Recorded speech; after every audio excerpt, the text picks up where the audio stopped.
ججبا وفي الاتفنو خرافا إرني ولنبرسي فنو كلمة علمائي كيس كفسي فنو متى يا إن أمي خرا وربنو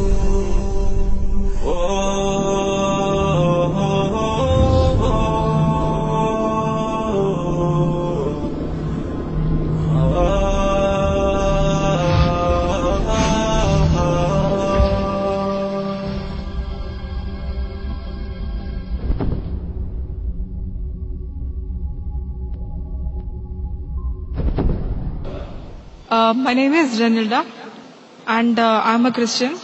Maqaan kiyyaa Nireeldaa jedhama. Ani hordoftuu amantii kiristaanaati. Yeroo dheeraadhaaf sammuu kiyya wajjin wal mormii guddaa keessa ture. Gaafiin ani irra gaafatuu barbaadu tarii yaada namootaa fakkaatuu danda'a yookiin ammoo waan namoonni dhiibbaan irratti godhan ta'uu mala. Gaafiin kiyya kan duraa waa'ee booyyeeti. Wanti duraa kan beekuu fedhu haraama jechuun maal jechuudha. Amantiin guddaan akka Islaamummaa waan tokko akkanumaan hin qeequ. Sirriidhaami? Akkasumas waan tokko sababaa malee usee dhoorkaadha hin jedhu. Kanaafuu booyyeen maaliif haraama ta'e? Sababaan an gaafii kana gaafadheef an amma dura konferansii kiristaanaa tokko irratti argamee ture. Achirratti qeesiin tokko booyyeen Islaamummaa keessatti maaf haraama akka ta'e dubbatee ture. Fakkeenyi inni fayyadame ammoo balfaa wal qabata. Kosiin biqiltootaaf faayidaa guddaa qaba. Akka fakkeenyaatti biqiltuun sun maangoo osoo ta'e, maangoon sun kosii xuraawaa san karaa hidda isaatiin soorata. Kosima santu deebi'ee maangoo ta'a. Nutis isuma sooranna. Kanaafuu kosii san maangoo fi booyyee keessatti sooratuun garaagarummaa maalii qaba jedhe. And we consume it.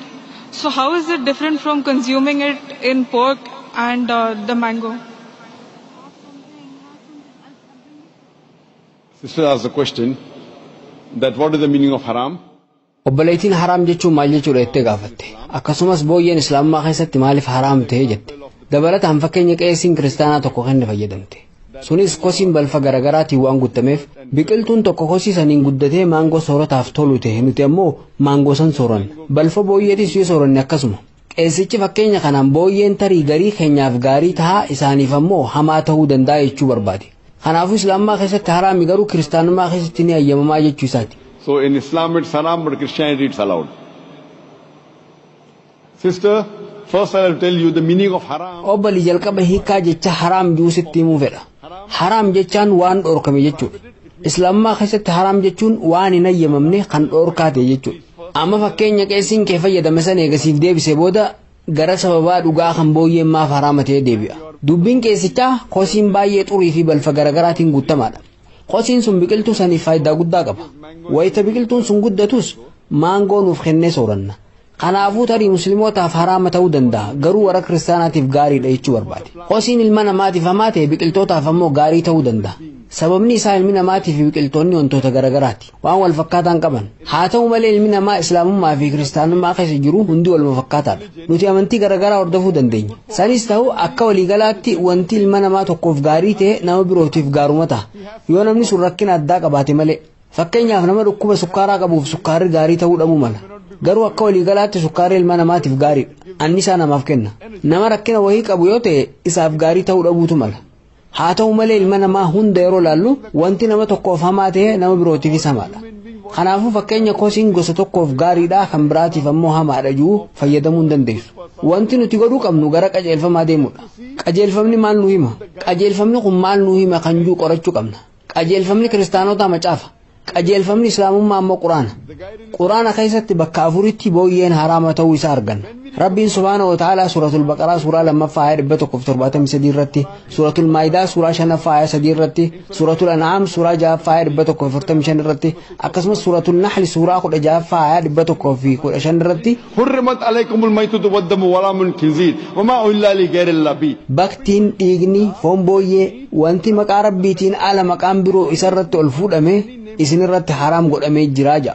Kanaafuu Quraanni bakka afuritti foon booyyee nyaachuun haram ta'uu isaa nuuf hima.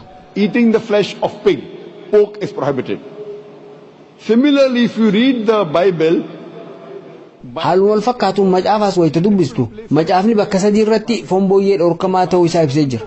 Macaafni kitaaba seera Leewwotaa boqonnaa 11 lakkoofsa 7 hanga 8tti foon booyyee nyaatina xuraawaa waan ta'aniif raqa isaaniitis harkaan hin tuqinaa jedha. Dhaamsi wal fakkaataan kitaaba seera keessa deebii Diiteeroonomii boqonnaa 14 lakkoofsa 8 irratti kennamee jira. Booyyeen immoo kotteen isaa baqaqaa yoo ta'eyyuu alala waan hin guurreef si duratti xuraawaa haa ta'u. Haaluma wal fakkaatuun macaafa Isaayyaas raajichaa boqonnaa 65 lakkoofsa 2 hanga 5 irratti foon booyyee nyaachuun dhoorkama akka ta'e ibsamee jira. Kanaafuu macaafni iddoo garaagaraa sadii irratti foon booyyee sooratu hin qabdanii jedhee jira. Yesuus Kiristoos nageenyi Rabbii isarraa jiraatu wangeela Maatewos boqonnaa 5 lakkoofsa 7 hanga 20tti seeraa fi barsiisa nabiyyootaa diiguuf dhufe isinitti hin fakkaatin. An diiguuf osoo hin taane raawwachuu dhufe. Namni seera kanneen keessaa isa irra xiqqaa jedhamu diige mootummaa Waaqa biratti xinnaataa namaa jedhamee waamama. Kana jechuun seera takka yoo cabsite qobuma takka kakuu moofaa keessaa yoo cabsite jannatan seentu jechuudha. Kanaafuu akka nama kiristaanaa tokkotti macaafatti yoo amantu foon booyyee nyaachuun dhoorkamaadha. Dhoorkamaadha jechuun ammoo haraama jechuudha. Musliima yoo taates quraanatti yoo amantu sirrattis haraami. Yoo quraanatti kan hin amanne akkasumas yoo macaafattis kan hin amanne ammoo arraan tana saayinsii fi loojikiin waa'ee booyyee maal jedhaa hajuu haa xiinxallu. Akka saayinsiin arraan tana nutti himutti foon booyyee suurachuun dhukkuba hanga 70 ta'aniif nama saaxiluu danda'a. Carraan namni foon booyyee nyaatu dhukkuboota 70 kanaan qabamuuf qabu haalaan bal'aadha. Dhukkuboota raammoo garagaraatiif nama saaxilan hedduun qabamuutu mala. Isaan kanneen keessaa inni irra hamaan isa teepoormi jedhamu. Tiiniyaasooliyam jedhamuunis ni waamama. Garaacha keessa kan qubatu yoo ta'u haalaan dheeraadha. Foon booyyee sana osoo sirriitti danfistee bilcheessiteeyyuu hanqaaquun tiiniyaasooliyam sun hin du'u. Garaacharraa ka'uun karaa ujummoo dhiigaatiin qaama ilma namaa hunda keessa seenuu danda'a. Ija seenee ija namaa jaamsuu danda'a. Onnee seenee dhukkuba onneetiif nama saaxiluu danda'a. Sammuus seenee sammuu keenya miidhuu danda'a. Wayita ati mana yaalaa dhaqxee qoratamtee dhukkuba kanaan qabamuu kebeeytu qaamni kee akka deebi'ee fayyuu hin dandeenyetti miidhamee jira. Dabalataan arraan tana saayinsiin akka nutti himutti foon booyyee cooma garaa keessa jiru nutti dabala malee irree qaama keessa jiru nu hin dabalu. Sababa kanaaf namoonni hedduminaan foon booyyee sooratan cooma garaa yookaan borcii qabu. Arraan tana saayinsiin akka dubbatutti namni foon booyyee sooratu dhukkuba artirookiloojiyaa jedhamuun qabamuuf carraa bal'aa qaba. Akkasumas yoo foon booyyee walitti fufinsaan soorate carraan rakkina dhiibbaa dhiigaatiif saaxilamuu haalaan bal'aadha. Sababa kanaaf arraan tana Ameerikaa keessatti lammiileen Ameerikaa 50 ol ta'an rakkina dhiibbaa dhiigaatiin miidhamaa jiru. Sababni isaa hedduun isaanii warra foon booyyee sooratan waan ta'aniif.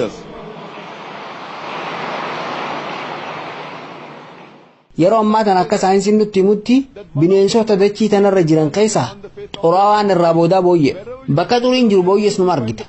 Akkasumas akka saayinsiin jirutti booyyeen bineensota qaanfii takkallee hin qabne keessaa isa duraati. Walqunnamtii wal hormaataa irratti bineensi qaanfii takkallee hin qabne booyyeedha. Ameerikaa keessa paartii shubbisaatu jira. Paartii shubbisaatiin booda jaartii wal jijjiiruunis ni jira. An jaartii ta'e waliin hin rafaat immoo jaartii tiyya waliin rafii waliin jiru. Kun qaanfiidha jettu. Akka qorannoon saayinsii tokko jirutti foon booyyee soorattee atis akkuma booyyee sanii taate. Pig and you behave like pig.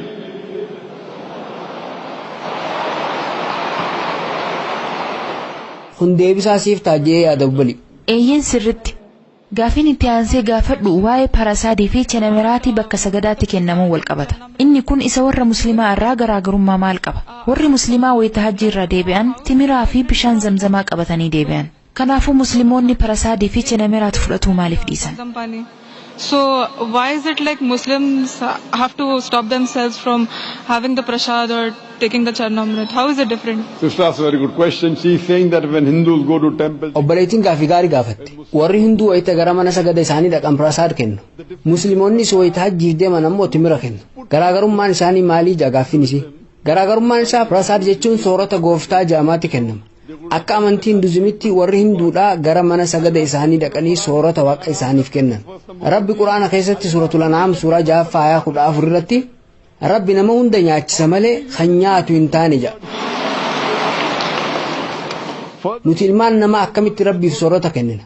Dabalataan Quraanni bakka garagaraa afuritti jechuunis aayaalee duratti isiniif tuqe suuratul Baqaraa suuraa 2 ayaa 173 irratti, suuratul Maayidaa suuraa 5 ayaa 3 irratti, suuratul An'aam suuraa 6 ayaa 145 irratti, akkasumas suuratul Nahl suuraa 16 ayaa 115 irratti baktiin dhiigni foon booyyee wanti maqaa Rabbiitiin ala maqaan biroo isarratti ol fuudhame isin irratti haraam godhamee jira jedha. Kanaafuu soorata maqaa Rabbiitiin ala maqaan biroo irratti dubbatame nyaachuun musliimoota irratti haraami.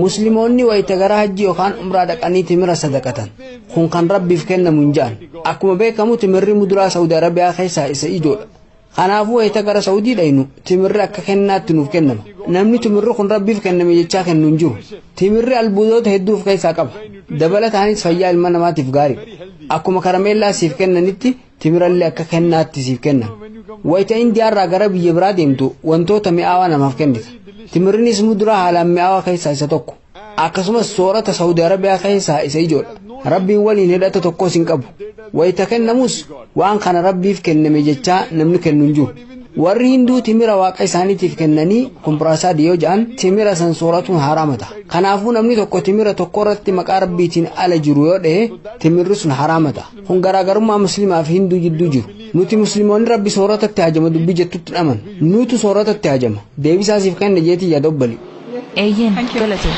Do you have any other questions? Yes, yes.